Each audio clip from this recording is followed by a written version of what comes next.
Last lecture 1.6 આપણે સમચતુષ્ફલકીય છિદ્ર અને અષ્ટફલકીય છિદ્રો વિશે સમજ્યા.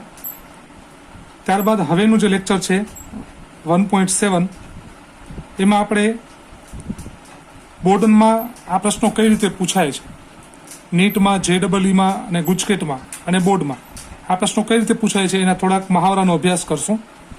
અને ત્યારબાદ સાદો સમઘન, BCC પ્રકાર અને FCC પ્રકાર, આ ત્રણેય પ્રકારમાં આપણે પેકિંગ ક્ષમતાની ગણતરી કરશું. તો પહેલો પ્રશ્ન જોઈએ. અહીં એક સંયોજનમાં તત્વ X અને Y છે.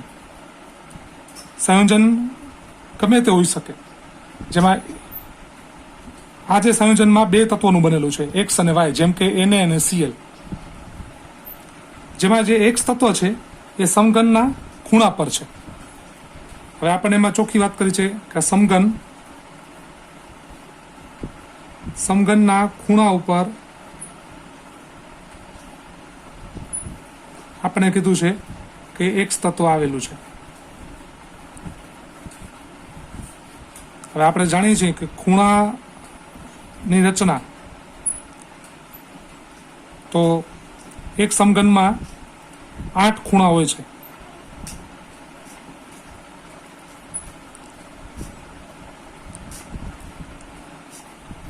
હવે દરેક ખૂણા ઉપરનો પરમાણુ એ સમઘનમાં કેટલો આવે છે? 8મો ભાગ.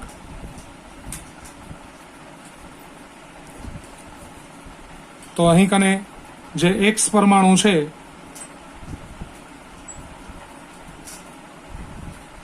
એની સંખ્યા 1 છે, એટલે કે આપણે અહીંયા કને લખીએ છીએ X. ત્યારબાદ આપણને કહે છે કે Y છે એ ફલક પર રહેલા પરમાણુ છે, એટલે કે દિવાલ ઉપર, દરેક દિવાલ ઉપર Y પરમાણુ છે.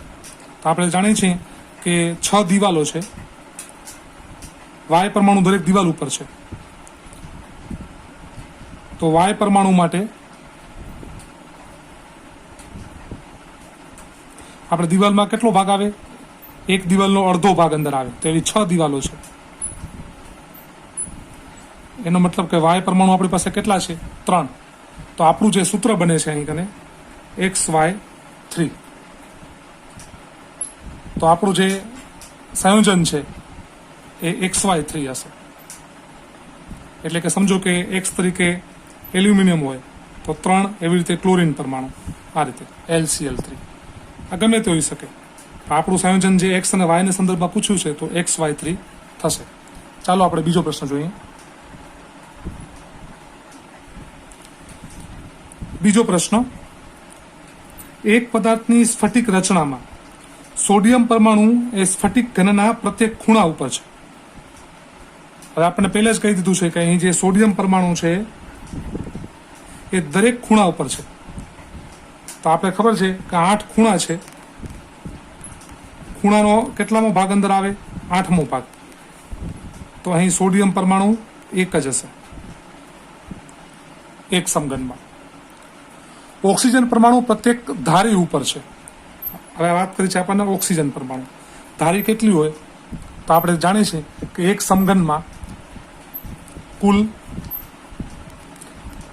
12 ધારી હોય છે. હવે 12 ધાર હોય છે એક સમઘનની, બરાબર? 12 ધારી છે.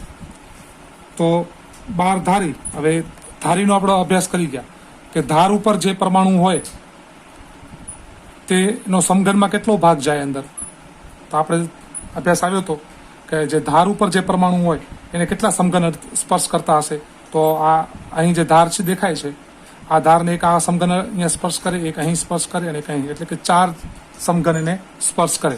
એનો મતલબ કે આ ધારી ઉપર જે પરમાણુ છે એનો આ સમઘનમાં 4થો ભાગ ગયો. એટલે આપણે અહીં લખશું 1/4. એટલે કે ઓક્સિજનના કેટલા પરમાણુ હશે? 3. એ જ રીતે આપણને આગળ પૂછ્યું છે કે ટંગસ્ટન એટલે કે W, આજે સંયોજનમાં W તત્વ પણ છે, ટંગસ્ટન ધાતુ પણ છે, તે પરમાણુ ઘનના કેન્દ્રમાં હોય છે. હવે આપણે જાણીએ છીએ કે કેન્દ્રમાં એક જ પરમાણુ આવી શકે. અંતઃકેન્દ્ર છે તો અંતઃકેન્દ્રમાં એક જ પરમાણુ હોઈ શકે, તો ડબલ્યુ આવશે 1. તો પદાર્થનું અણુસૂત્ર કયું થયું? તો તમારે સામે જ બને છે કે આ પદાર્થનું અણુસૂત્ર જે છે એ NaWO3 આ પ્રકારનું બનશે. આ ગુજકેટ 2011માં પૂછાયેલો પ્રશ્ન છે.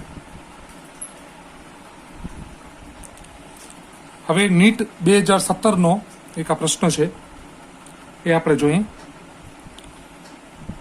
મેગ્નેશિયમ, એલ્યુમિનિયમ અને ઓક્સિજન આના દ્વારા એક સંયોજન બને છે, જેમાં ઓક્સાઇડ જે આયનો છે, ઓક્સાઇડ આયનો એટલે અહીં આપણે લખીએ છીએ ઓક્સિજન -2, આ ઓક્સાઇડ આયન છે. આ આયનો ક્યુબિક ક્લોઝ શ્રેણીમાં જોવા મળે છે. ક્યુબિક ક્લોઝ એટલે કે સીસીપી રચનામાં જોવા મળે છે. હવે સીસીપી રચનામાં આપણે જાણીએ છીએ કે સીસીપી રચનાને આપણે બીજું નામ શું છે, કઈ રીતે ઓળખીએ છીએ? તો એફસીસી તરીકે, એટલે કે ફેસ સેન્ટર્ડ ક્લોઝ પેકિંગ અથવા ફલક કેન્દ્રિત. ફલક કેન્દ્રિતના એક સમઘનમાં કુલ કેટલા પરમાણુ હોય? તો આપણે જાણીએ છીએ કે તેમાં 4 પરમાણુ હોય. તો ઓક્સિજન પરમાણુ અહીં કેટલા હશે? ઓક્સિજનના 4 પરમાણુ હશે. હવે આપણને આગળ પૂછે છે કે જેમાં મેગ્નેશિયમ +2 જે છે એ ચતુષ્ફલકીય છિદ્રનો 8મો ભાગ રોકે છે. હવે આપણે જે અહીંયા વાત કરી છે ચતુષ્ફલકીય છિદ્ર, ચતુષ્ફલકીય છિદ્ર જેટલા એક સમઘનમાં જેટલા પરમાણુ હોય એના ગુણ્યા 2 એટલે કે બમણા ચતુષ્ફલકીય છિદ્ર હોય. તો અહીં 4 ઓક્સિજનના પરમાણુ છે, તો ચતુષ્ફલકીય છિદ્ર અહીં કેટલા હશે? 8 હશે. હવે આપણને એમ કહે છે કે આ મેગ્નેશિયમ +2 જે છે એ આ ચતુષ્ફલકીય છિદ્રમાં છે, કારણ કે ધનાયન છે, ધનાયન નાના હોય તો આ છિદ્રમાં સમાઈ જાય. અને આ મેગ્નેશિયમ +2 એનો 8મો ભાગ રોકે છે, એ આપણે રકમમાં આપ્યું છે. 8 ચતુષ્ફલકીય છિદ્ર છે એક સમઘનમાં, કારણ કે આપણે આગળ ભણી ગયા હતા કે એફસીસી રચનામાં 4 પરમાણુ હોય એક સમઘનમાં, તો ચતુષ્ફલકીય છિદ્ર બમણી હોય એટલે કે 8, પણ એમાં મેગ્નેશિયમ +2 એમાં 8મો ભાગ બતાવે છે આપણને, રોકે છે. તો અહીં કને જવાબ આવશે મેગ્નેશિયમ +2 કેટલા થશે? 1. આગળ આપણને કહે છે એમાં કે એલ્યુમિનિયમ +3 આયનો એ અષ્ટફલકીય છિદ્રમાં, હવે આપણે એલ્યુમિનિયમ +3 જે છે ધનાયન એ અષ્ટફલકીય છિદ્રના અંદર આવેલા છે. હવે અહીં અષ્ટફલકીય છિદ્ર,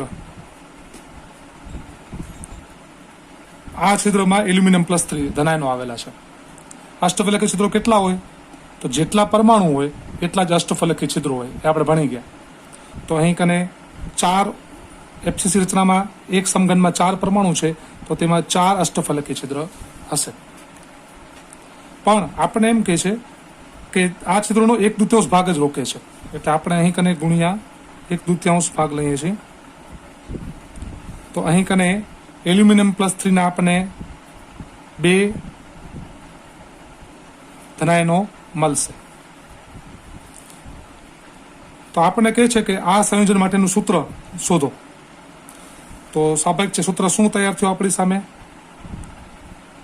તો તમે જોઈ શકો અહીં કને 2 એલ્યુમિનિયમ, 1 મેગ્નેશિયમ અને 4 ઓક્સિજન. હવે આપણે આમે સમજી શકીએ કે મેગ્નેશિયમ ધનાયનો કેટલા છે? અને 3 ધનાયનો છે, એક +2 ટાઈપ વાળો 1 અને +3 ટાઈપ વાળો 2. તો કેટલા થયા? +3 × 2 એટલે 6 અને બીજા 2 એટલે +8. અને ઓક્સિજન કેવા છે? -2 ટાઈપનો, એવા કેટલા છે? 4 છે, એટલે +8 અને સામે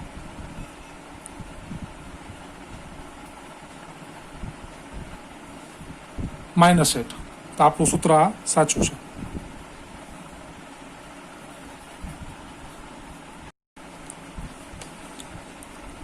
ત્યાર પછીનો પ્રશ્ન છે, એક સંયોજનમાં વાય તત્વના પરમાણુઓ સીસીપી લેટિસ બનાવે છે.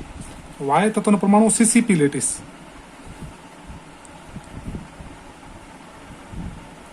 હવે આ જે પરમાણુ છે એ સીસીપી ગોઠવણી, આપણે આગળ જ જોયું સીસીપી ગોઠવણીનું બીજું નામ છે એફસીસી.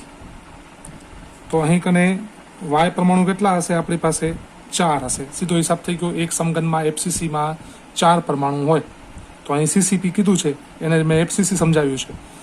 તો અહીં વાય ના 4 પરમાણુ છે. અને એક તત્વના પરમાણુઓ સમચતુષ્ફલકીય છિદ્રોનું, હવે આપણે કીધું છે એક તત્વના પરમાણુઓ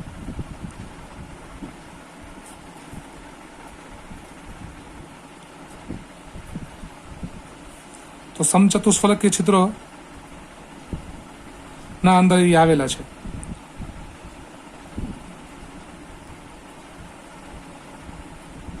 હવે આપણે જાણીએ છીએ કે સમચતુષ્ફલકીય છિદ્રો કેટલા હોય એક સમઘનમાં? તો જેટલા પરમાણુ હોય એના ગુણ્યા 2 બમણા સમચતુષ્ફલકીય છિદ્રો હોય. તો અહીં કેટલા પરમાણુ છે એક સમઘનમાં?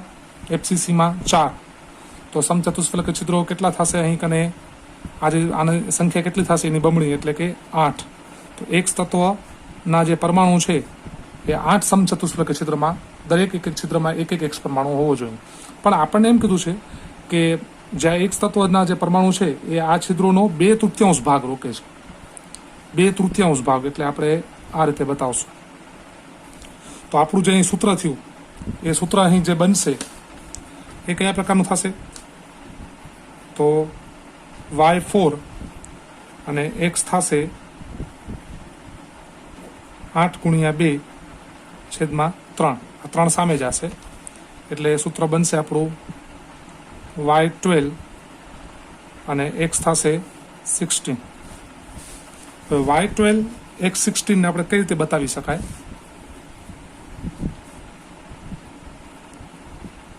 તો y12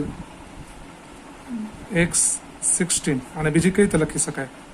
તો 12 એટલે 4 × 3 અને x16 એટલે કે 4 × 4. જે અહીં કોમન છે ઉડાડી છે તો y થાય છે 3, x થાય છે 4. તો આપણું જે સંયોજન છે એ આ પ્રકારનું હશે, y3 x4. આ જે પ્રશ્ન છે એ JEE 2008નો, 2008માં JEE જે એક્ઝામ હતી એ AIEEE તરીકે ઓળખાતી હતી, જે હાલમાં આ જ એક્ઝામ JEE મેઇન તરીકે ઓળખાય છે. પણ એ સમયમાં આ એક્ઝામ AIEEE તરીકે ઓળખાતી હતી. 5મો પ્રશ્ન, આયનીય સંયોજનના એકમ કોષમાં એ આયનો ઘનના ખૂણાઓ ઉપર છે. તો સીધી જ વાત થઈ ગઈ, એ આયનો જે છે એ ખૂણા ઉપર છે. હવે કેટલા ખૂણા હોય? તો 8 ખૂણા હોય અને દરેક ખૂણાનો આપણે જાણીએ છીએ કે 8મો ભાગ જ સમઘનના અંદર આવે, એટલે કે એ આયનો આપણી પાસે કેટલા છે? એક જ છે. અને બી આયનો ફલકોના કેન્દ્રમાં છે. હવે બી આયનો ક્યાં છે? જે પણ ધનાયન કે ઋણાયન, તો એ ફલકોના કેન્દ્રમાં છે. હવે આપણે જાણીએ છીએ કે 6 ફલકો છે. 6 ફલકો છે. ફલકોમાં એક ફલકમાં અડધો ભાગ સમઘનના અંદર આવે. તો અહીં કને જે બી પરમાણુ છે, આયનો છે, એ કેટલા થશે? 3.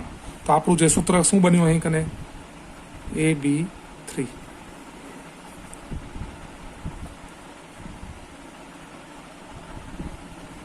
છઠ્ઠો પ્રશ્ન,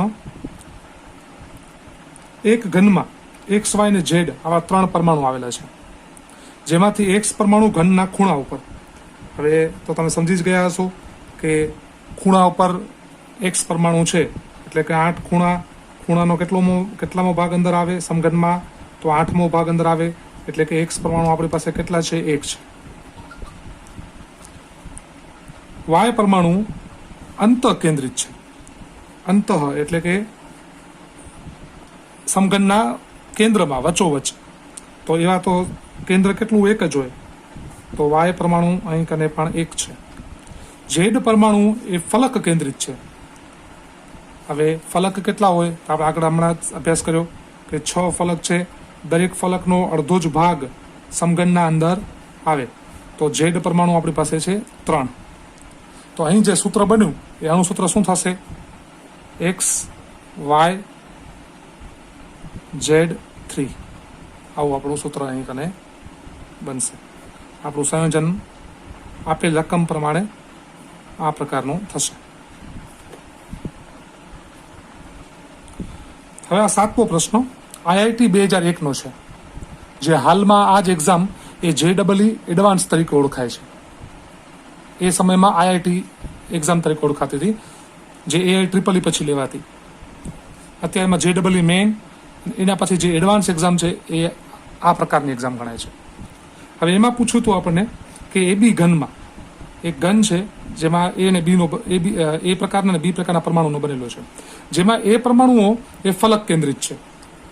A પરમાણુ ફલક કેન્દ્રિત છે, તો 6 ફલક એનો અડધો ભાગ એકમ કોષના અંદર આવે, દરેક ફલકનો અડધો ભાગ એકમ કોષમાં આવે, તો અહીં કને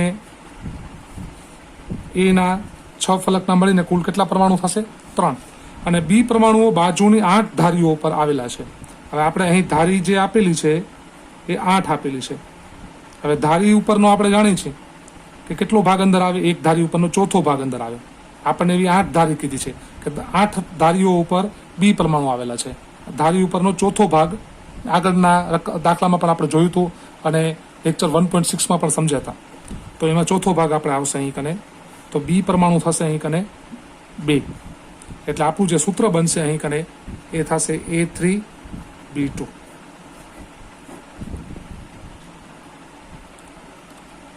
8મો પ્રશ્ન ઘનની સ્ફટિક રચનામાં W પરમાણુઓ ક્યુબ ઘનના ખૂણા ઉપર છે. હવે જો આ જે પ્રશ્ન છે ને એ બીટ સેટમાં પૂછાયેલો છે. આ bit set A Birla institute of technology ની એક આપણે એમ કહીએ કે જેમ આઈઆઈટી જેમ એક્ઝામ લે છે, જેમ આઈઆઈટી પ્રકારની ઇન્ડિયન ઇન્સ્ટિટ્યૂટ ઓફ ટેકનોલોજી આ જે રીતની એક્ઝામ લે છે, એવી રીતે બિરલા ઇન્સ્ટિટ્યૂટ ઓફ ટેકનોલોજી પણ એક એક્ઝામ લે છે. આની જે કોલેજને જે છે એ રાજસ્થાન બીટ્સ પિલાનીમાં આવેલી છે અને આનું મહત્વ એ પણ આઈઆઈટી જેટલું જ છે. તો બીટ સેટના અંદર એક પ્રશ્ન પૂછાયેલો હતો 2007નો, એ આપણે જોઈએ છીએ કે ઘનની સ્ફટિક રચનામાં W પરમાણુઓ એ ક્યુબ ઘનના ખૂણાઓ ઉપર છે. W પરમાણુ ક્યાં છે? દરેક ખૂણા ઉપર. એટલે 8 ખૂણા ઉપર W પરમાણુ આવેલા છે, પણ આપણે તો ખબર છે કે સમઘનમાં એનો 8મો જ ભાગ અંદર આવે છે. W પરમાણુ આપણી પાસે 1 છે. ઓક્સિજન પરમાણુઓ એ ધારોના કેન્દ્ર ઉપર છે. આ ઓક્સિજન પરમાણુ એ કેટલી ધાર હોય છે? તો 12 ધાર હોય છે. દરેક ધાર ઉપર એક ઓક્સિજન પરમાણુ છે, પણ એક ધારનો આપણે આગળ સમજ્યા કે ધાર ઉપર જે પરમાણુ હોય એનો ચોથો ભાગ સમઘનના અંદર આવે. તો અહીં કને જે ઓક્સિજન પરમાણુ છે એ કેટલા થશે? અહીં કને 3. એ જ રીતે સોડિયમ પરમાણુ એ ઘનના કેન્દ્રમાં આવેલા છે. તો કેન્દ્રમાં અંત કેન્દ્ર એટલે એક જ થશે, તો કેન્દ્રમાં એક સોડિયમ પરમાણુ આવેલો છે, એવું થયું. તો સંયોજનનું સૂત્ર તમે સામે જ છે. શું બન્યું અહીં કને? તો એને WO3 આ સૂત્ર બન્યું, જે આપણે આગળ એકવાર જોઈ ગયા હતા. પણ અહીં ફરી પાછો સમજવાનો અર્થ એટલે રહ્યો કે આ બીટ સેટનો 2007માં પૂછાયેલો પ્રશ્ન છે અને એ કઈ રીતે પૂછ્યો જે આપણે ફરીથી સમજ્યા. હવે આપણે આગળ અભ્યાસ કરતા તમે પહેલા સમચતુષ્ફલકીય અને અષ્ટફલકીય છિદ્રોને આધારે સંયોજનોનું જે સૂત્ર કેવી રીતે બને એ આપણે બહુ સરસ રીતે સમજ્યા અને એના ઘણા ઉદાહરણો પણ જોયા. હજી આપણે લેક્ચર 1.6માં જે મુદ્દાઓનો અભ્યાસ કર્યો તો એના આધારે કેટલાક નાના પ્રશ્નો સોલ્વ કરી, હેતુલક્ષી પ્રશ્નો. તો પહેલો પ્રશ્ન છે કે એક પરિમાણીય સંવૃત સંકુલિત ગોઠવણોનો સ્વર્ગાંક કેટલો હોય? હવે યાદ છે એક પરિમાણની વાત આવી હતી. એક પરિમાણમાં શું હતું? આપણે 3 પ્રકાર જોયા એમાં. એક પરિમાણીય, દ્વિપરિમાણીય અને ત્રિપરિમાણીય. એક પરિમાણમાં જે ગોળો છે એની બાજુના કેટલા ગોળાના સંપર્કમાં હતો? 2 ગોળાને. તો આનો સર્વાંક કેટલો આવશે? સર્વાંક આનો તો 2 આવશે. એ જ રીતે અષ્ટફલકીય છિદ્રો, બીજો પ્રશ્ન, કેટલા ગોળાઓ વડે બને છે? તો આપણે વાત આવી હતી કે અષ્ટફલકીયનું છિદ્ર કુલ કેટલા ગોળા વડે બને છે? તો 6 ગોળા વડે. ત્રીજો પ્રશ્ન, HCP ગોઠવણીમાં થતી હોય એવી બે ધાતુના ઉદાહરણો. તો યાદ છે HCP ગોઠવણીના અંદર આપણે કઈ બે ધાતુનો અભ્યાસ કર્યો હતો? તો એક ધાતુ આપણે હતી ઝિંક અને એક હતી મેગ્નેશિયમ. એક ઝિંક ધાતુ અને એક મેગ્નેશિયમ, આ બે ધાતુનો આપણે અભ્યાસ જોયો હતો. CCP ગોઠવણીમાં અંતઃ કેન્દ્રિત અષ્ટફલકીય છિદ્રની સંખ્યા જણાવો. હવે યાદ છે CCP ગોઠવણીની વાત કરીએ એમાં અંતઃ કેન્દ્રિત અષ્ટફલકીય છિદ્ર કેટલા છિદ્ર હતા CCP ગોઠવણીમાં? CCP એટલે કે FCC, એના કેન્દ્રમાં અંતઃ કેન્દ્રિત એક અષ્ટફલકીય છિદ્ર ક્યાં બનતું હતું? તેની ગોઠવણીમાં સમઘનના એકદમ કેન્દ્રમાં, અને બાકીની અષ્ટફલકીય છિદ્રો ક્યાં બનતા હતા? દરેક ધાર ઉપર. તો અહીં કને અંતઃકેન્દ્રિત અષ્ટફલકીય છિદ્રોની સંખ્યા કેટલી આવશે? 1 આવશે. જ્યારે ધાર કેટલા હતા? 12 ધાર હતી CCP ની. FCC માં 12 ધાર, એક સમઘનને 12 ધાર, અને ત્યાં દરેક ધાર ઉપર એક એક છિદ્ર બનતું હતું અષ્ટફલકીય છિદ્ર. અને ધાર ઉપરનો કેટલો ભાગ લેતા હતા આપણે? ચોથો ભાગ. એટલે ધાર ઉપરનો જો પ્રશ્ન પૂછાયા તો ત્યાં જવાબ કેટલો આવે? 3 આવે. પણ આપણે તો અંતઃ કેન્દ્રિત કીધું છે તો એનો જવાબ આવશે 1. આમ કુલ 4 અહીં કને જવાબ આવે. જેટલા FCC માં જેટલા પરમાણુ હોય એટલા અષ્ટફલકીય છિદ્રો હોય. એટલે અહીં તો અંતઃ કેન્દ્રિત એક જ પૂછ્યું છે એટલે જવાબ 1 આવશે. આદિમ ઘન એકમ કોષમાં ખાલી જગ્યા પ્રકારની ભાત જોવા મળે છે. કઈ ભાત આવતી હતી? તો આદિમ ઘન એકમ કોષમાં બધા પરમાણુ કેવી રીતે ગોઠવાયેલા હતા? સુવ્યવસ્થિત, એક ઉપર એક. એટલે એમાં જે ભાતનો જે ટાઈપ હતો એ ટાઈપની ગોઠવણી હતી. AB નહીં. AB માં શું હતું તમને યાદ છે ને કે એક હરોળ A ની હોય, એના નીચે B ની હરોળ થોડી પાછળ હોય, વળી A ની હરોળ પાછી પેલી હરોળ જેવી હોય. એટલે કે પ્રથમ હરોળ પછી બીજી હરોળ, વળી ત્રીજી હરોળ પાછી પ્રથમ હરોળ જેવી જ આવે. તો આદિમ ઘનમાં તો બધી હરોળ એક જ પ્રકારની હતી. છઠ્ઠો પ્રશ્ન, CCP ગોઠવણીમાં સ્ફટિકનો કેટલા ટકા અવકાશ ગોળાઓ વડે ભરાશે? આપણે વાત આવી હતી CCP એટલે કે FCC માં. એમાં કેટલી વાત આવી હતી? તો 74% જેટલો અવકાશ આપણે ભણી ગયા હતા કે FCCP જે ગોઠવણી છે, CCP ગોઠવણી અથવા FCC માં 74% જેટલો અવકાશ ગોળાઓ વડે ભરાશે અને 26% જેટલો અવકાશ ખાલી રહેશે. 7મો પ્રશ્ન, જો એક ઘનમાં પરમાણુની સંખ્યા 2 હોય તો તેના ચતુષ્ફલકીય અને અષ્ટફલકીય છિદ્રોની સંખ્યા કેટલી થશે? તો સાવ સરળ છે. એક ઘનમાં પરમાણુની સંખ્યા 2. આ કેનું ઉદાહરણ હશે? 2 છે એટલે. તો આ ઉદાહરણ હશે BCC નું. યાદ છે BCC ના અંદર દરેક ખૂણાનો મળીને 1 અને કેન્દ્રનો મળીને 1, એમ કુલ એમાં 2 પરમાણુ હતા. તો આ BCC નું ઉદાહરણ છે. તો આપણને એમ કીધું છે કે જે પણ પ્રકારનો સમઘન હોય તો એ જે સમઘન છે એમાં એક સમઘનમાં 2 પરમાણુ આવેલા છે. તો ચતુષ્ફલકીય છિદ્રો કેટલા હોય? જેટલા પરમાણુ એના કરતા બમણા. એટલે કેટલા હશે? ચતુષ્ફલકીય છિદ્રો 4 હશે. અને અષ્ટફલકીય છિદ્રો કેટલા હશે? તો જેટલા પરમાણુ હોય એટલા જ અષ્ટફલકીય છિદ્રો હોય. તો એ કેટલા હશે? તો એ 2 હશે. તો આ રીતે આપણે આ બધા પ્રશ્નો સોલ્વ કર્યા. હવે પછીનો નવો મુદ્દો આપણે જોઈએ. હવે પછીનો આપણો નવો મુદ્દો છે કે વ્યાખ્યા લખો સંકુલન ક્ષમતા, એટલે કે પેકિંગ એફિશિયન્સી, કે દરેક સમઘનોની સંકુલન ક્ષમતા કેટલી છે. તો કોઈ પણ રીતે ઘટક કણો એટલે કે પરમાણુ, અણુ અથવા આયન એ સંકુલિત થયેલા હોય તો પણ છિદ્રોના સ્વરૂપે કેટલાક મુક્ત અવકાશ તો હોય જ છે, કેટલીક જગ્યા તો રહી જ જાય છે. સંકુલન ક્ષમતા એ કણો વડે ભરાયેલા કુલ અવકાશના ટકા છે કે એક સમઘનના અંદર કેટલા પરમાણુ અથવા આપણે એમ કહીએ કે કેટલા અંદર એ તત્વનો પરમાણુ સમાઈ શક્યા અને કેટલી અવકાશ ખાલી રહી ગયો, એનું એક માપ છે. તો આપણે વારા પરથી દરેક સમઘનના અહીં ઉદાહરણોની ગણતરી કરશું. તો પહેલા આપણે જોઈએ છે અહીં કને સાદા સમઘન SCP એની સંકુલન ક્ષમતા માપીએ છીએ. તો સાદા સમઘનીય લેટીસના પરમાણુઓ સમઘનના ખૂણાઓ ઉપર ગોઠવાયેલા છે, જે તમે જોઈ શકો છો આકૃતિમાં, અને બાજુમાં તમને એનિમેશન પણ દેખાડે છે, એમાં જોઈ શકો છો કે એના ખૂણા પર ગોઠવાયેલા છે. હવે કણો એકબીજાને ધાર મારફતે અડકે છે. તમે જોઈ લો, આ જેમ કે 2 કણો છે તો આ અહીં જે ધાર દેખાય છે મારફતે દરેક કણો એકબીજાને સ્પર્શતા હશે. હવે આપણે આગળ વાત કરીએ તો ધારની લંબાઈ. સમજી લો કે આ અહીં કને જે બતાવી છે આ દરેક ધાર છે. એક સમઘનમાં અહીં બતાવી છે આપણને કે જેમ કે લંબાઈ, પહોળાઈ અને ઊંચાઈ, દરેક ધાર ઉપર બે ગોળા એકબીજાને સ્પર્શતા જ હશે. જેમ કે અહીં કને સ્પર્શે છે, અહીં સ્પર્શે છે, આ જગ્યાએ. ધારની લંબાઈ અથવા સમઘનની બાજુ આપણે એને એ કહેશું. અહીં કને જે સમઘનની બાજુ છે એને આપણે અહીં કને એ વડે દર્શાવી છે. ધારની લંબાઈ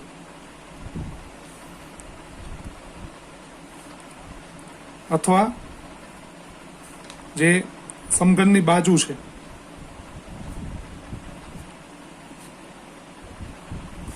એને આપણે અહીં કને સ્મોલ એ વડે દર્શાવેલું છે. દરેક કણની ત્રિજ્યા આપણે અહીંયા કને એને સ્મોલ આર વડે દર્શાવી છે. દરેક જેટલા કણ છે એની ત્રિજ્યાને સ્મોલ આર વડે. આ તમે જુઓ અહીં કને કે આ એ ધાર આપણે ધારીએ છીએ, આ એક એ ધાર લઈએ છીએ. આ ધારમાં આ જે ધાર દેખાય છે આ ધારમાં આ જે ગોળો છે એની ત્રિજ્યા એટલે કે આપણે અહીં આર લીધો છે. એક ધારમાં કેટલા આર આવશે? તો આ જે એક આર અને આ બીજો આર, એટલે કે એક જે આપણે ધાર એ લીધું એમાં જે ત્રિજ્યા છે એને આપણે અહીં કને 2r તરીકે દર્શાવશું. તો તમે સમજાઈ જ ગયું હશે કે કારણ કે એક ધાર ઉપર બે ગોળા એકબીજાને સ્પર્શે છે. દરેક ગોળાના કેન્દ્રથી અહીં સુધીનો આપણે ગણતરી કરીએ તો એની ત્રિજ્યા છે જેને આપણે સ્મોલ આર કીધું છે. એવા બંને ગોળાની ત્રિજ્યાને આપણે અહીં કને 2r તરીકે ગણીએ છીએ. હવે જે સમઘન છે અહીં કને આ સમઘન એકમ કોષનું કદ, હવે આપણે કદ માપીએ છીએ. એકમ કોષનું કદ તો આપણે ખબર છે કે સમઘનમાં કદ કઈ રીતે માપીએ છીએ? લંબાઈ, પહોળાઈ અને ઊંચાઈ, આ ત્રણેય દ્વારા. એટલે કે એમાં ત્રણ ધાર આપણે જોઈએ છીએ. એ ધાર, લંબાઈ એ, પહોળાઈ એ અને ઊંચાઈ એ. એટલે આપણે અહીંયા શું કરશું? એનો ઘન, એ ગુણ્યા એ એનો ઘન. હવે આપણે હમણાં જ વાત થઈ કે એક જે ધાર હતી એ ધારને આપણે અહીં 2r કીધું છે. તો આપણા કણે અહીંયા એનો ઘન છે એટલે શું થશે? અહીં કને 2r નો ઘન. એટલે આપણો અહીં સૂત્ર બનશે અહીં કને 2 નો ઘન એટલે 8r નો ઘન.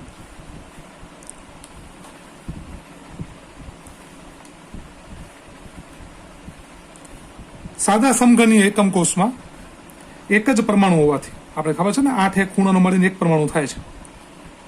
એટલે કે જે સાદો એકમ કોષ જે છે એ કુલ એક પરમાણુ વડે રોકાયેલ છે એમ કહી. તો આ એક પરમાણુ વડે જે રોકાયેલ છે એના અવકાશનું કદ, હવે આપણે ખબર છે કે અહીં જે ગોળો છે વર્તુળાકારનો છે અને વર્તુળાકાર માટે આપણે કદ માટેનું સૂત્ર શું વાપરેલું હતું? અવકાશનું કદ માટે અવકાશનું જે કદ છે અહીં કને તો વર્તુળાકાર ગોળા માટે 4/3 πr ઘન, આ એનું સૂત્ર છે ગોળા માટે. હવે આપણે એની સંકુલન ક્ષમતા માપીએ છીએ અહીં કને.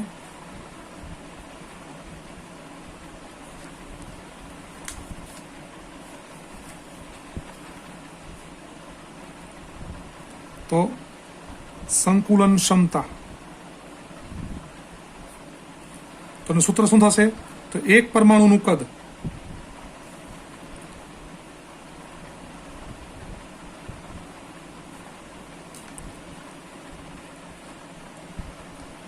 ભાગ્યા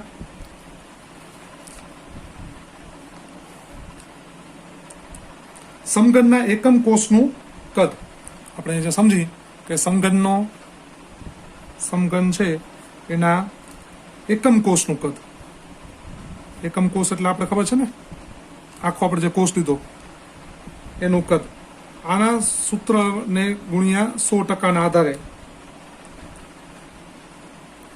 100%ના આધારે આપણે ગણતરી કરીએ કને તો આપણને એની સંકુલન ક્ષમતા મળી જાય. એ તમે બાજુ એનિમેશનમાં દેખાડે છે. તો આપણે જાણીએ છીએ. હવે આપણે એમાં અહીં સૂત્ર આપણે અહીં એપ્લાય કરશું. તો એક પરમાણુનું કદ આપણે ખબર છે કે સમઘન જે સાદો સમઘન છે એના દરેક ખૂણા ઉપર 8 પરમાણુ આવેલા છે. દરેક ખૂણા પર એક પરમાણુ એટલે કે 8 ખૂણા પર 8 પરમાણુ, અને એનો 8મો ભાગ એટલે કે સાદો સમઘન કુલ એક પરમાણુનું બનેલું છે. અને એક પરમાણુનું જે અવકાશનું જે કદ છે એ આપણે કેવી રીતે માપ્યું છે? કયા સૂત્ર દ્વારા? 4/3 ગોળાનું જે કદ છે એને 4/3 πr નો ઘન. આ સૂત્ર આપણે અહીં કરીને મૂકશું.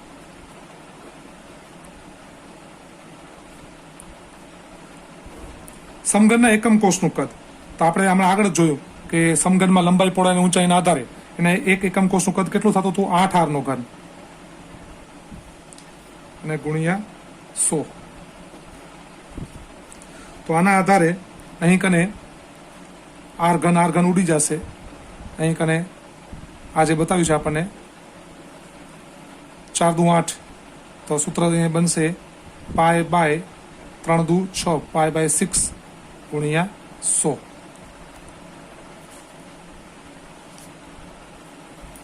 હવે આપણે જાણીએ જ છીએ કે π/6 એટલે કે 3.14 ગુણ્યા 100 ભાગ્યા 6.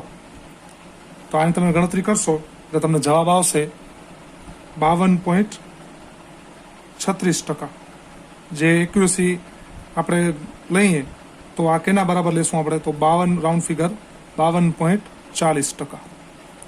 તો આ જે કદ મળ્યું આપણને એ મળ્યું સાદા સમઘનનું, SCP નું. તો અહીં આપણે જોઈ શકીએ કે સાદા સમઘનમાં 52.40% જેટલી જગ્યા જ ગોળા દ્વારા ભરાય છે.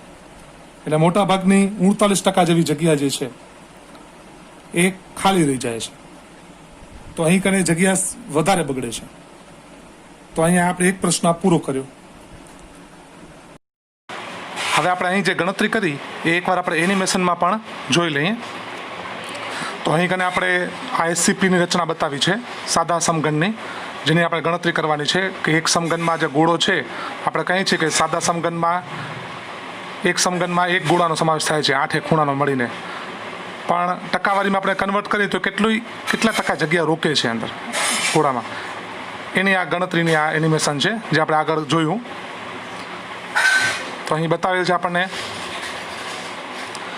કે જે ગોળાનો તમે સ્ફિયર ભાગ જુઓ છો, ગોળાનું કદ આપણે ખબર છે કે 4/3 πr ઘન, અને અહીં જે ધારની લંબાઈ બતાવી છે એ આપણે આ ગોળાનું કદ બતાવ્યું છે. હવે એક ગોળાનું તમે જોવો છો અહીંયા કને એક ધારમાં કેટલી ત્રિજ્યા દેખાડે છે? જે ધારને સ્પર્શે છે બે ગોળા, તો r ત્રિજ્યા. એટલે એ બરાબર શું થાય છે? 2r.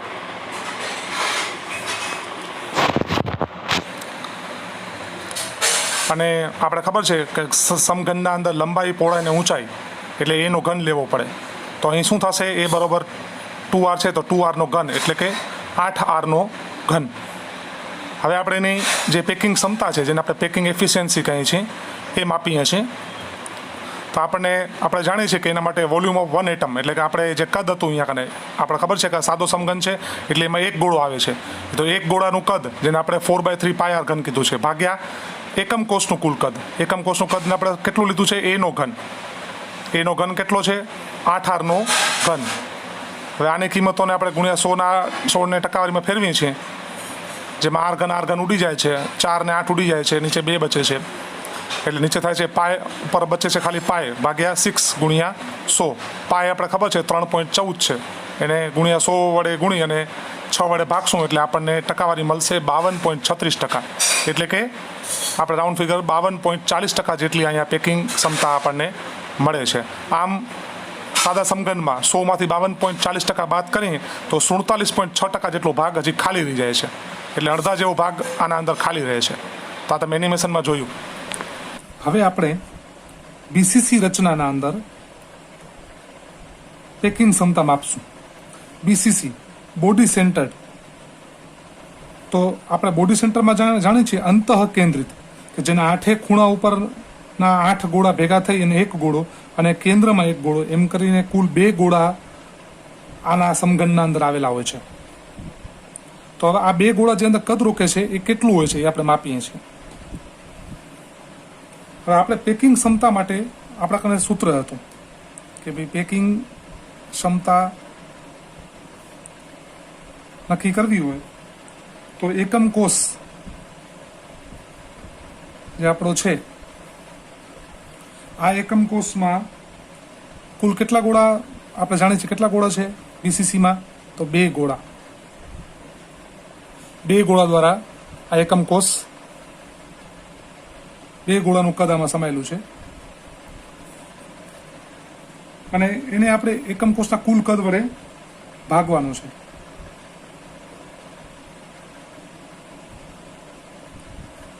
કુલ કદ વડે અને આપણે જે 100ના આધારે ટકાવારીમાં આપણે ફેરવશું. હવે આની કિંમતો પહેલા મેળવવી પડશે. એકમ કોષના 2 ગોળાનું કદ તો આપણે જાણીએ છીએ. તો હવે જે બીસીસી જે રચના છે એના મધ્યમાં એક પૂરો ગોળો આવેલો છે. હવે એનું આપણે કદ માપવાનું છે. જ્યારે આપણે આની પહેલા એસસીપી રચના ભણ્યા જેમાં ખૂણા પરના ગોળા હતા. એસસીપીમાં સાદો સમઘન હતો એટલે દરેક ખૂણા પર જ ગોળા હતા. તો આપણે એના માટે 3 ધાર હતી. સમઘન હતું એટલે 3 ધાર સમાન હતી તો આપણે બહુ સરળતાથી માપી શકીએ. પણ બીસીસીના અંદર એના અંતમાં કેન્દ્રમાં વચમાં ગોળો છે. તો હવે આપણે સમજો કે આ જે સમઘન બતાવ્યું છે એના વચમાં ગોળો છે. હવે વચમાં આવેલા જે ગોળો છે એ મને માપવો હોય તો હવે એના વિકર્ણ સંબંધ આપણે લેવો પડશે. એટલે કે આ જે ખૂણો દેખાય છે આ ખૂણાથી આ ખૂણા વચ્ચેનો મને આ રીતે વિકર્ણ સંબંધ લેવો પડશે. હવે આપણે જાણીએ છીએ કે આપણી પાસે આધાર અને આધાર આનું માપ છે. આધારનું માપે છે પણ આ જે લંબાઈ છે ને આ લંબાઈનું માપ નથી. એ સિવાય સાથે સાથે આપણને એક આ લંબાઈ પણ માપવી પડશે. આ જો દેખાઈ દેતું હશે કે આ જે લંબાઈ છે આનું માપે આપણે લેવાનું છે. આપણી પાસે આ લંબાઈનું માપ છે આ લંબાઈનું માપ છે પણ આ લંબાઈનું માપ નથી. જે આપણે પાયથાગોરસના નિયમ પ્રમાણે આપણે જે સમબાજુ ત્રિકોણ હોય તો એમાં કોઈ 2 બાજુની લંબાઈ આપણે જાણતા હોઈએ તો ત્રીજી બાજુની લંબાઈ આપણે કર્ણની લંબાઈ આપણે માપી શકીએ. તો આ લંબાઈ આપણે જો મળે તો એના ઉપરથી આપણને આ લંબાઈ પણ મળી શકે. જો આ લંબાઈ પણ મળી શકે. હવે આપણે આ લંબાઈ આપણી એ છે આ લંબાઈ એ છે કારણ કે સમબાજુ બધી ધારોની લંબાઈ સરખી છે. આ લંબાઈને પહેલા આપણે માપીએ. આની લંબાઈનું નામ છે આપણે બી. આને આપણે બી લંબાઈ કહેશું. તો પાયથાગોરસના નિયમ પ્રમાણે પહેલા આપણે અહીં તમે આકૃતિમાં જોઈ શકો છો કે જેમાં ત્રિકોણ આપણે ત્રિકોણ છે એમાં EFD વિચારી લઈએ આપણે. આ EF અને આ D એટલે કે આપણે આના વચ્ચેની આ જે લંબાઈ છે આપણે આ જે ત્રિકોણ છે સમભુજ ત્રિકોણ આની આપણે ગણતરી કરશું. જેમાં આની લંબાઈ એ છે આની લંબાઈ એ છે અને આ જે લંબાઈ છે એ આપણા માટે અજ્ઞાત છે. તો એ માપવા માટે આપણે પાયથાગોરસનો જે સિદ્ધાંત 10મા ધોરણમાં આપણે જે ભણી ગયેલ છે એનું સૂત્ર વાપરશું. આને લંબાઈને આપણે બી કહી દઈશું. તો એ સૂત્ર પ્રમાણે બી આપણે પહેલા લેશું કે ત્રિકોણ EFD EFD આની વાત કરીએ છીએ. તો EFD ના અંદર B² બરાબર A² વત્તા A². કારણ કે આ બે લંબાઈ સરખી જ છે એટલે A² વત્તા A². કર્ણ બરાબર સામેની બાજુ વત્તા પાસેની બાજુ. તો અહીં કને થશે B² બરાબર 2A². એટલે કે B બરાબર √2 × A. આ આપણને કિંમત મળી. આ ઉપરથી આપણને આની લંબાઈ આપણે મળી. બીની લંબાઈ મળી ગઈ. હવે આપણે એક આ જે ઉપરનો ખૂણો દેખાય છે અને આ જે ખૂણો છે આની લંબાઈ આપણને માપવાની છે જેને આપણે C લંબાઈ કહેશું. C ધાર કહેશું. જોઈ લો C ધાર. હવે C ધાર માપવા માટે આપણે જોઈ લો ધ્યાનથી કે સમજી લો આ ખૂણાથી આ સામેનો ખૂણો આ રીતે અને એક આ લંબાઈ આ રીતે લેવાની છે આપણે. અહીં જે દેખાય છે આપણને સમઘનમાં આપણે આ રીતે માપવાનું છે. હવે તમને દેખાઈ શકતો હશે. તમે જો આમાં આપણે આ જે લંબાઈ છે જેને આપણે એ ધાર કીધું છે એની માપ આપણી પાસે છે. આ હમણાં આપણે બી માપ આપણે લઈ લીધું. બી માપ મળી ગયું કે બી કેના બરાબર છે તો √2 ઇન્ટુ એ. હવે આપણે જે નવી લંબાઈ આપવાની છે એ આ લેવાની છે. કારણ કે આ જે લંબાઈ હશે એમાં આખો ગોળો એની બધી ત્રિજ્યા આપણને અંદર ગણતરીમાં આવી જશે. કારણ કે ગોળો વચમાં કેન્દ્રમાં આવેલો છે એટલે આ લંબાઈ લેવી બહુ જરૂરી છે જેને આપણે સી કહીશું. તો હવે એ લંબાઈ આપણે એનું સૂત્ર આપણે જોશું અહીં કને. તો એનું સૂત્ર અહીં કને શું બનશે? ત્રિકોણ AFD. બરોબર. આ ત્રિકોણ અહીં જે બતાવ્યું છે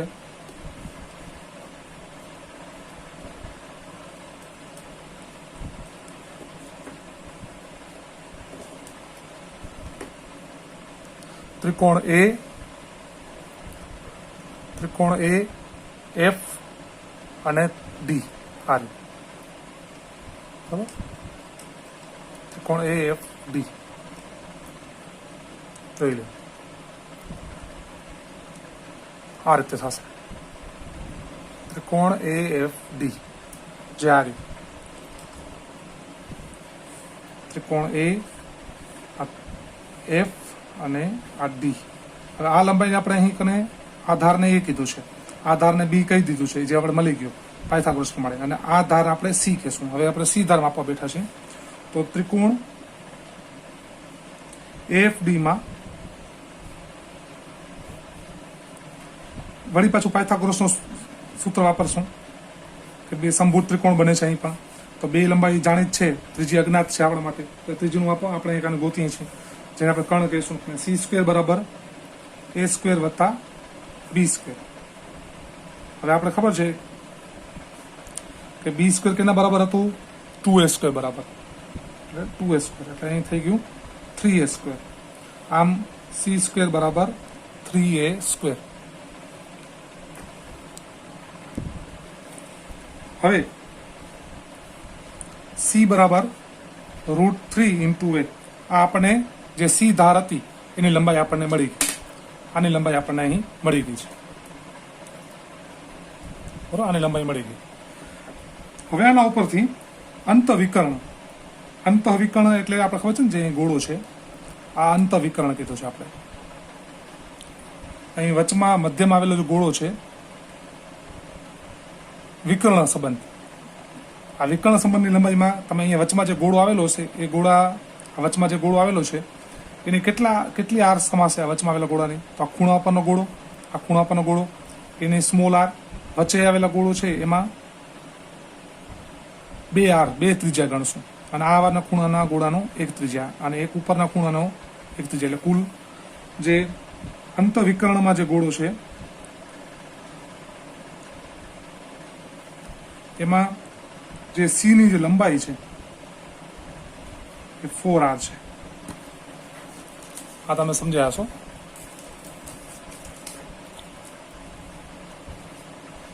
હવે આપણે જે સી ની કિંમત છે, આપણે સી ની લંબાઈ કેટલી છે? 4R. એટલે સી ની જગ્યાએ આપણે અહીં 4R મૂકી દઈશું. 4R બરાબર √3 ઇન્ટુ A. આના ઉપરથી આપણને એ ની કિંમત મળી ગઈ કે એ બરાબર છે 4R ના છેદમાં √3. તો આપણે R બરાબર પણ લખી શકીએ. આ બધી પ્રશ્નો છે MCQ ઇમ્પોર્ટન્ટ, કે R બરાબર જે આપણે પૂછાઈ શકે કે BCC ના અંદર R ની વેલ્યુ કેટલી છે. તો અહીં R બરાબર શું આવશે? આ √3 સામે ગયું, √3 ઇન્ટુ A છેદમાં 4. તો R ની પણ કિંમત મળી ગઈ અને A ની પણ કિંમત મળી ગઈ આપણને. હવે આપણે જાણીએ છીએ કે BCC ના અંદર કુલ કેટલા ગોળા હતા? તો 2 ગોળા, અને 2 ગોળા દ્વારા રોકાતું જે કદ છે એ કેટલું હોય છે? તો 4/3 πr નો ઘન. હવે આપણા કને આ શું કામ આપણે મેળવ્યું? તો આપણે સૂત્ર હતું, હવે ખબર છે આપણે આગળ એક સૂત્ર મેળવ્યું. આ સૂત્ર ઉપર આ કિંમત મૂકવાની છે. એકમ કોષના અંદર 2 ગોળા દ્વારા 2 ગોળાનું કદ જે આપણે મેળવી લીધું. તો હવે એ અહીં કને જોશું, અને હવે હજી શું મેળવવાનું છે? એકમ કોષ છે એના કુલ કદ, એનું કુલ કદ માપવાનું છે આપણે. તો એકમ કોષના કુલ કદ માટે આપણે ખબર છે એકમ કોષનું કદ માટે સૂત્ર શું હતું? એનું ઘન, લંબાઈ, પહોળાઈ, ઊંચાઈ.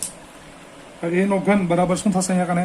આપણે તો ખબર છે એની કિંમત મળી ગઈ. એ કેના બરાબર છે? 4r/√3. એટલે અહીં શું થશે? તો 4r/√3 આ આખાનો ઘન. આ કિંમતો, આ બંને કિંમતો આપણે ઉપરના જે આપણે સૂત્ર હમણાં જે હતું એમાં મૂકશું, એમાં એપ્લાય કરશું. તો આ બંને કિંમતો મૂકતા અહીં શું થશે? તો અહીં આવશે 8πr નો ઘન, 8/3πr નો ઘન ભાગ્યા બીજું શું હતું? તો 4/√3 r નો ઘન, 4 નો ઘન એટલે આપણે મૂકશું અહીંયા 64 અને √3 નો ઘન એટલે કે 3√3 આ થશે ને, r નો ઘન ગુણ્યા 100. આના ઉપરથી r ઘન ઉડી જશે. એવી રીતે આ 8 છે આ ઉડી જશે, 8 × 64, એમાં 3 ઉડી જશે. આ √3 ઉપર આવી જશે એટલે √3/8 ગુણ્યા આ √3/8 ગુણ્યા પાય ગુણ્યા 100. √3 એટલે કેટલી વેલ્યુ? 3નું વર્ગમૂળ કાઢીએ એટલે આપણને મળે 1.76 ગુણ્યા પાયની વેલ્યુ ખબર છે આપણને 3.14 ગુણ્યા 100 ભાગ્યા 8. તો આની તમે કિંમત મેળવશો તો તમને એ આવશે કુલ 67.90% જેટલી, એટલે કે રાઉન્ડ ફિગર 68%. તો આ કિંમત આપણને અહીં મળી. એનો મતલબ કે બીસીસીની જે રચના છે એના અંદર પેકિંગ ક્ષમતા 68%, એટલે કે સાદા સમઘનમાં તમે જે જોઈ હતી એના કરતાં આની ક્ષમતા વધારે સારી છે. તો હવે આમાં તમે જે ઇમ્પોર્ટન્ટ પોઈન્ટ જે જોયા આ બધા આપણે યાદ રાખવાના છે. કયા કયા? તો આરની વેલ્યુ બીસીસી માટે, એની વેલ્યુ, આ બધા એમસીક્યુના પ્રશ્નો છે, મોસ્ટ ટાઈમ પ્રશ્નો છે અને આ મોસ્ટ ટાઈમ થિયરી છે.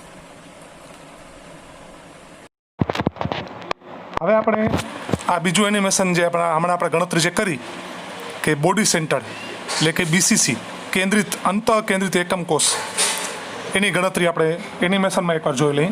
તો અહીં તમે જે ઓરેન્જ ભાગ જે દેખાડે છે એ મધ્યમાં આવેલો ગોળો છે અને બાકીના 8 ગોળા ખૂણા ઉપર છે.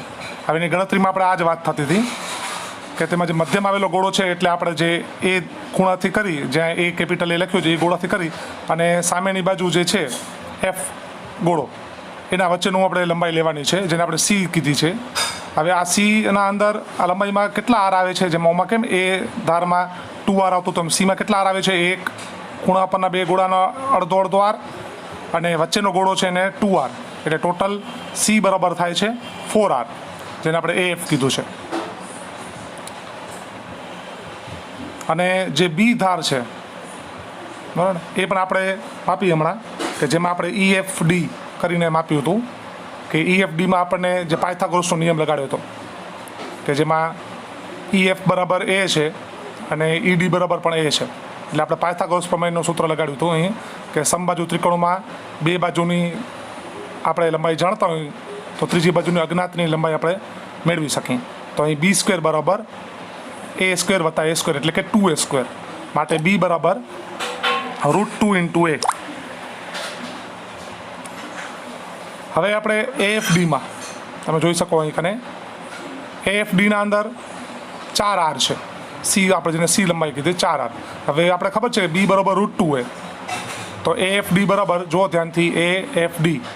હવે એમાં આપણે બીની કિંમત તો મળી જ ગઈ છે √2A, તો C² બરાબર A² વત્તા 2A², કારણ કે આપણે અહીંયા કને 2A² કીધું છે. તો C² બરાબર શું થયું? 3A².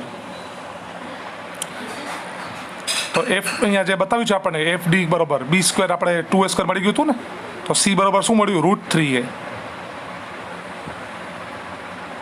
આમ આપણને Cની કિંમત પણ અહીં મળી ગઈ.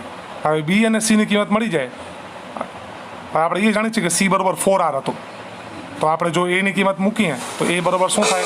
4r/√3. હવે અહીંયા જોઈ છે આપણે એનો ઘન, કારણ કે આપણે સૂત્ર પેકિંગ ક્ષમતાનું જાણીએ છીએ કે એકમ કોષ છે એનું આપણને કુલ કદ લેવાનું છે. તો અહીં કને એ તો મળી ગયું આપણને 4r/√3 આખાનો ઘન. આ આપણો એ ઘન મળી ગયો, જે આપણે પેકિંગ ક્ષમતાના સૂત્રમાં આની કિંમત મૂકશું. હવે આપણે જાણીએ છીએ કે બીસીસી છે એના એક સમઘનમાં 2 ગોળા આવે છે, કેન્દ્રનો એક ને 8 ખૂણાનો મળીને એક. તો હવે આપણે એની કિંમત મૂકી દઈએ, 2 ગુણ્યા 4/3 πr નો ઘન, એટલે કે 8/3 πr નો ઘન. આ એનો ગોળાનું કદનું મળી ગયું આપણને. હવે આપણે આ જે પેકિંગ ક્ષમતાનું સૂત્ર છે એના અંદર આની કિંમત મૂકીએ છીએ. તો 8/3 πr ઘન ગુણ્યા 100% ભાગ્યા એકમ કોષનું કદ કેટલું હતું, તો એનો ઘન એનો ઘનમાં આપણે એ મેળવી લીધું હતું 4r/√3. એનો આખાનો ઘન કરશો શું થશે, તો 4નો ઘન 64 અને √3નો ઘન શું થશે 3√3. આર ઘન ઉડી જશે અને બધી કિંમતો ઉડાડશું એટલે આપણને 68% જેવી આની પેકિંગ ક્ષમતા મળશે. એનો મતલબ કે આમાં આ પ્રકારની જે રચના છે એમાં 32% જેટલો ભાગ અંદર ખાલી રહી જાય છે. તો આખી ગણતરી આપણે ફરીથી બીજી વાર રિવિઝન કર્યું એનિમેશનના જરીએ.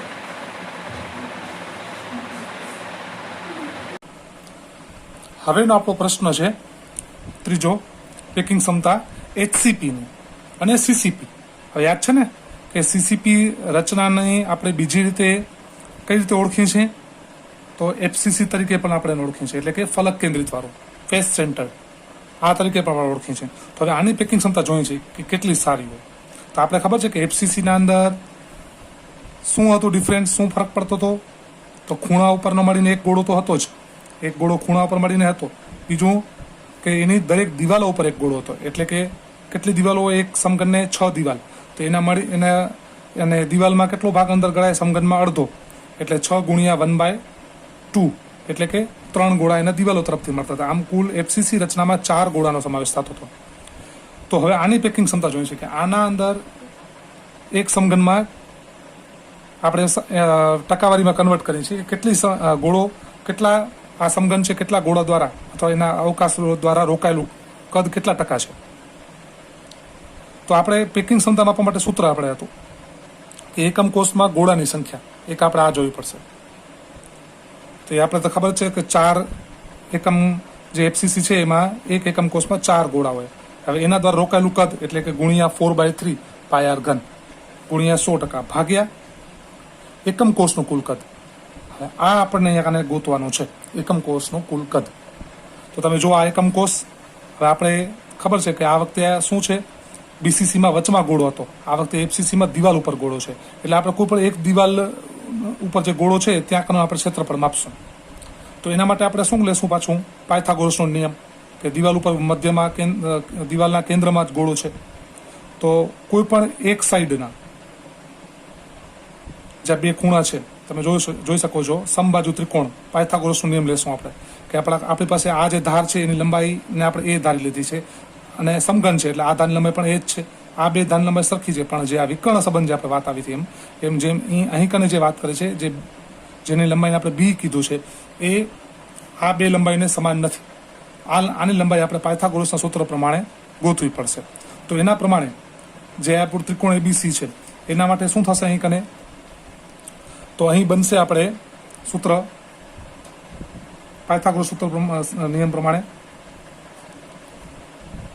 B² બરાબર A² વત્તા A².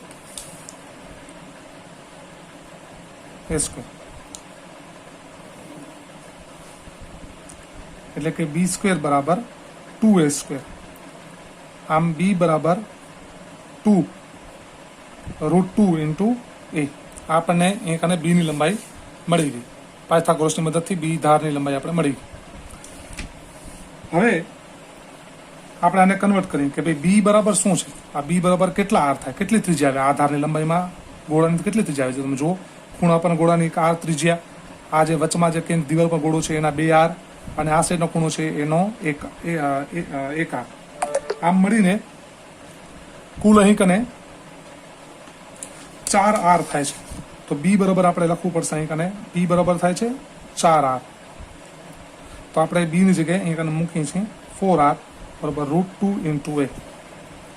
માટે આપણને જો આર્ક જોઈતું હોય પહેલાં, અથવા આપણે એ ધારી લઈએ છીએ કે ભાઈ એ બરાબર લંબાઈ માપવી છે એટલે 4r ઇન્ટુ √2. આના ઉપરથી 2 ગુણ્યા 2 લીધું 4 ઇન્ટુ r છેદમાં √2. આની ઉપરથી 2 ગુણ્યા √2 ઇન્ટુ √2 એને આપણે 2 કહેશું ઇન્ટુ r છેદમાં √2. આ √2 ઉડી જાય છે એટલે આપણને એની કિંમત જોવા મળે છે અહીં કને. આપણે સમઘન માટે આજ ખપતું હતું ને એનો ઘન, તો એ બરાબર શું મળે છે અહીંયા કને 2 ઇન્ટુ √2 r. આ આપણને મળ્યું. સમઘન માટે આપણે ખબર છે કે આનો એનો ઘન લેવાનો હોય એટલે આપણે અહીં કને એફસીસી માટે આપણને એની કિંમત મળી ગઈ. હવે આ ઉપર તમને આરની કિંમત પણ મળી જાય ને, તો આરની કિંમત શું થાય a/2 √2. તો આપણને એફસીસી માટે પ્રશ્ન પૂછાય એમસીક્યુમાં કે એફસીસી રચનામાં ત્રિજ્યા બતાવો કેટલી થાય, તો a/2 √2. અને એમાં આપણે ધારની રચના પૂછે એફસીસી માટે ધારની લંબાઈ કેટલી, એ બરાબર કેટલી, એ બરાબર કેટલા r, તો 2 ઇન્ટુ √2r. હવે આપણા માટે આ પોઈન્ટ ઇમ્પોર્ટન્ટ છે. આની કિંમતોને આપણે અહીં કને મૂકશું કારણ કે આપણું સૂત્ર હતું અહીંયા કને જો એકમ કોષનું કુલ કદ. એકમ કોષ એટલે કોષમાં આપણે જાણીએ છીએ લંબાઈ, પહોળાઈ અને ઊંચાઈ, એટલે કે એનો ઘન આપણે અહીં મૂકવાનો છે. બાકી બધી કિંમતો આપણી પાસે આવી ગઈ છે, 4/3 આવી ગયું છે. એનો ઘન મૂકશું આપણે. તો એનો ઘન એટલે આ જો આપણે, તો અહીં કને આપણે એનો ઘન શું મૂકશું આપણે અહીંયા કને, તો 2 ઇન્ટુ √2 અને √2r નો આખાનો ઘન. તો આપણે અહીંયા કને કિંમતો બનાવીએ, તો આની કિંમત આપણે અહીં કને મેળવીએ તો શું થશે કને 4 ગુણ્યા 4 એટલે 16 ચોકે 16 ભાગ્યા 3 πr ઘન છેદમાં 2 નો ઘન એટલે કે 8 √2 નો ઘન એટલે કે √2 ઇન્ટુ √2 ઇન્ટુ √2 ઇન્ટુ r એનો ઘન ગુણ્યા 100. તો આપણે ખબર છે આ કે અહીં શું થશે 16/3 ભાગ્યા 8. આની કિંમત થશે 8 ગુણ્યા 2 ઇન્ટુ √2 ગુણ્યા r નો ઘન પાઈ ઇન્ટુ r નો ઘન. r નો ઘન ઉડી જાય છે.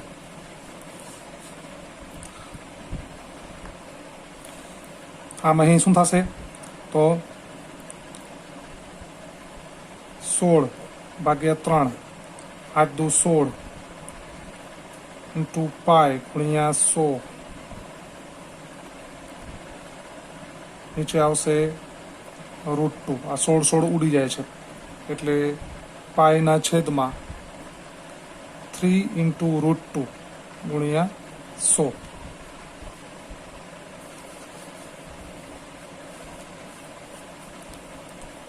આના ઉપરથી આપણને આની કિંમત શું મળે છે તો પાઈની કિંમત કેટલી હતી 3.14 ગુણ્યા 100 ભાગ્યા 3 √2.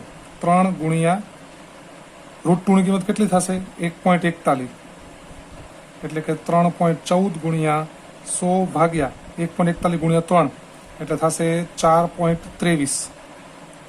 હવે આને તમે કિંમતનો ઉડાડશો એટલે તમારો જે જવાબ છે એ આવશે 74%. 74%. આમ એફસીસીની પેકિંગ ક્ષમતા કેટલી છે એફિશિયન્સી 74%. જે સૌથી આપણે જેટલા જે 3 પ્રકાર જોયા એમાં સૌથી સારામાં સારી ક્ષમતા આ એફસીસીની છે કે આની ક્ષમતા બહુ સારી ગણાય છે. આમ આપણે અહીં બહુ વિસ્તૃતમાં બહુ સરસ રીતે બાજુમાં તમે એનિમેશનમાં પણ જોયું કે આપણે બહુ સરસ રીતે 3 પ્રકારના જે સમઘન જે છે સાદો સમઘન, બીસીસી પ્રકારનો સમઘન અને એફસીસી પ્રકારનું સમઘન, આ ત્રણેય સમઘનોમાં અને ત્રણેયની એફિશિયન્સી માપી. હવે એના આધારિત જે દાખલા અને પ્રશ્નો જે આવશે એ આપણે નેક્સ્ટ લેક્ચરમાં જોશું. અને આ ત્રણે પ્રશ્નોની થિયરી એ મોસ્ટ આઈએમપી છે.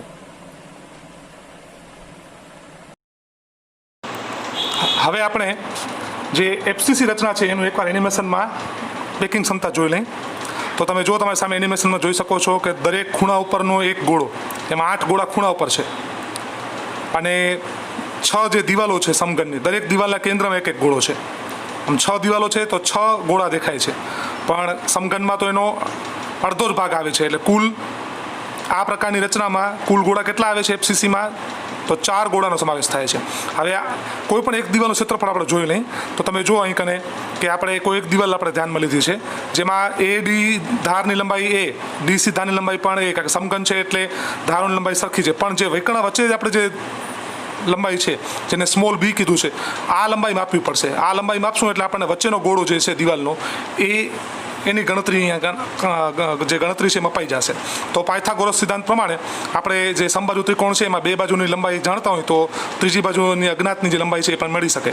તો તમે જુઓ ધ્યાનથી કે અહીંયા કને આપણે જે ABC જે આપણે સમબાજુ ત્રિકોણ વિચાર્યું છે, જેમાં કર્ણ જે આપણે છે AC સ્ક્વેર, જેને આપણે B કીધું છે, જે અજ્ઞાત છે આપણા માટે, એની કિંમત શોધવી છે. તો B સ્ક્વેર બરાબર A સ્ક્વેર વત્તા A સ્ક્વેર, એટલે B સ્ક્વેર બરાબર શું થયું? 2A square. આમ B બરાબર થયું √2 × A. અને આપણે એ જાણીએ છીએ B બરાબર થાય છે 4R, જે આકૃતિમાં તમે જોઈ શકો છો. હવે એને કરતા બનાવી તો શું થશે? 4R ના છેદમાં √2, જેની કિંમત ઉડાડશું એટલે 2 × √2R થશે. આમ આપણને A ની કિંમત મળી ગઈ, જે આપણને આગળ સૂત્રમાં કામ આવશે. હવે આપણે જાણીએ છીએ સમઘન જે છે એના માટે A નો ઘન લેવો પડે, લંબાઈ, પહોળાઈ અને ઊંચાઈ. તો એ આપણે મળી ગયું છે 2 √2R, એટલે કે 2 √2R નો આખાનો ઘન લેશું. તો આપણને સમઘનનું જે યુનિટ સેલ છે એનું આપણને અહીં કને કદ મળી ગયું છે કે 2 √2R આખાનો ઘન. હવે આપણે એ જાણીએ છીએ પેકિંગ ક્ષમતા સૂત્ર પ્રમાણે કે જેટલા ગોળા હોય એક સમઘનમાં એને ગુણ્યા એના ગોળાનું કદ. તો આપણે ખબર છે કે સમઘન જે છે આ પ્રકારનું એફસીસીમાં 4 ગોળા આવે છે એક સમઘનમાં. તો 4 ગુણ્યા 4/3 πr નો ઘન, એટલે કે 16/3 πr નો ઘન. હવે આ બધી કિંમતો તૈયાર થઈ ગઈ છે. દરેક કિંમતોને આપણે અહીં પેકિંગ ક્ષમતાના સૂત્રમાં મૂકીએ છીએ. તો અહીં કિંમત મૂકીએ, પેકિંગ ક્ષમતા બરોબર 16/3 πr નો ઘન ગુણ્યા 100 ભાગ્યા આપણા જે સમઘન જે હતું એનું સૂત્ર 2 × √2R આખાનો ઘન. R ઘન તો આપણે જાણીએ છીએ કે ઉડી જશે, અને બાકીની બધી જે કિંમતો છે એને આપણે આગળ ગણતરીમાં જોઈ જ ગયા. આ બધી કિંમતોને આપણે અહીં કને ઉડાડશું એટલે આપણને 74% જેટલી પેકિંગ ક્ષમતા મળશે.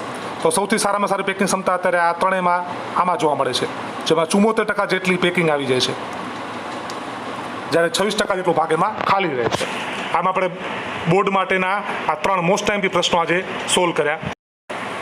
હવે પછીનો અભ્યાસ આપણે નેક્સ્ટ લેક્ચરમાં કરશું.